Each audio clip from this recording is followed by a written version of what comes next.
بات میں بتاتی چلوں لیاری کے حوالے سے. میرے معتبر ایم پی اور ایم این اے کی تو بات کری کہ وہ گھس نہیں سکتے وہاں پر کسی کی اجازت کے بغیر. یہ بات قطعی غلط ہے. میں تو وہاں سے الیکٹڈ بھی نہیں ہوں. میں جتنا لیاری میں جاتی ہوں اور جس طرح مجھے ریسیپشن ملتا ہے میں سمجھتی ہوں کہ وہ اس بات کی گواہی دیتا ہے کہ ہمارے تمام لوگ جاتے بھی ہیں. پیپلز پارٹی کا کوئی لیڈر نہ کوئی چیز کوئی یہاں نہیں آیا ہے. یہ صرف دکھاوے کے ہیں, ووٹ مانگنے آتے.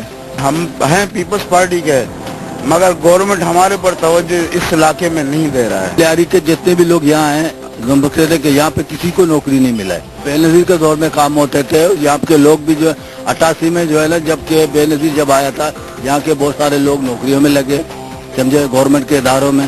اس کے بعد جو ہے نا جب کہ بے محترمہ چلا گیا تو اس کے بعد کسی نے پوچھا نہیں کہ اس علاقے لیاری میں کہ نورمت ولیج میں تو یہ جو ڈیفینس میں بیٹھے ہوئے آنکھیں دیکھتے بھی نہیں ہے, غریب مر رہے کیا کر رہے, تو یہ نوکریاں رہتے پیسے سے. پیپلز پارٹی کے گورنمنٹ تو بنیادی طور پر جو جیتی ہے 2 علاقوں سے, ایک ملیر اور ایک لیاری, لیکن یہاں کے لوگوں کو اگنور کیا جا رہا ہے اس ٹائم. 3 سالہ دور میں صدر صاحب نے بھی کہا تھا کہ میں لیاری کا وزٹ کروں گا, لیکن وہ نہیں آئے, وہ بھی وعدہ وفا نہیں کر سکے. ہم نے ووٹ دیے, ہم کو نوکریاں نہیں ملے. بھائی ہم نے کتنے ووٹیں دیے پیپلز پارٹی والوں کو, لیکن نوکریاں نہیں ملے. ہم لوگ وہی گیرج میں کوار ہیں. حکومت کا بندہ کوئی نہیں آتا ہے, کوئی پوچھتا نہیں ہے ادھر آ کے ہم لوگ سے بھی تم لوگ کیسا کیا ہے کیا نہیں ہے. نبیل قبول تو یہاں کا آ سکتا ہی نہیں ہے. یہاں پہ لیاری کے اندر اب رون ہی نہیں لگا رہا ہے. وہ رات دن ایک کیا پیپلز پارٹی کے پیچھے, لیکن نوکری کسی نے نہیں دیا.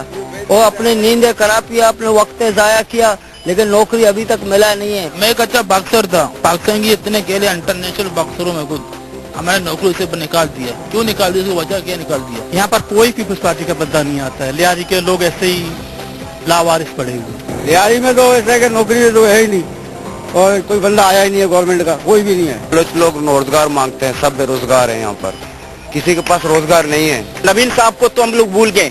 نبیل صاحب تو ایم این اے ہیں لیاری کے, لیکن صرف ڈیفنس والوں کے لیے, لیاری والوں کے لیے کچھ نہیں کر رہے ہیں. پچھلے 30 سال کے اندر پی پی نے صرف ایک چیز دیا ہے اس لیاری کے بندوں کو, بلوچوں کو. پورے کراچی کے اندر بدنامی. زرداری صاحب کی حکومت جائے گی اور نواز شریف صاحب کی حکومت آئے گی تو کوئی فائدہ نہیں ہے, کوئی امپروومنٹ آنی نہیں ہے. نواز شریف کے آنے سے ملک پہ کوئی فرق نہیں پڑے گا. نواز شریف صاحب نے ترقی کی حد تک تو کچھ نہیں کیا تھا, صرف جو ہے نا زبانی جمع خرچ تھا.